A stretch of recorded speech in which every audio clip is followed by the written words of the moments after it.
Hey, welcome to this week's Job with Jason, your weekly real estate and mortgage update. This week's topic, it's a big one. The busy buying season is here. Everyone is rushing to sell a house and buy a house by mid-August, which is when school starts. So here's what's happening. I had 2 phone calls from clients sitting at the closing table saying they weren't going to closing from different lenders, okay?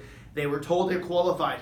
They were selling a house and buying a house, but they didn't know their numbers, or their lender didn't know their numbers. So here's what happened. When you sell a house, a lot of people use the proceeds from that house to purchase their next house, okay? So if you have an estimate, or maybe if you don't have an estimate, and the numbers are wrong, those numbers of what you net are used to put down the next house. So if it's less, which is happening quite often right now, it could affect your loan approval. So make sure you ask the realtors, I need a seller's net sheet. If you lower your price from the time you list the house to the time you sell it, make sure you adjust that seller's net sheet. It tells you exactly what you will net out of that house.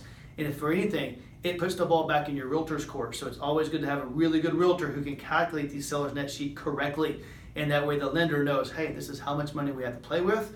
Or in these other 2 clients' instances, what money they didn't have to play with. So they switched their loan over to us.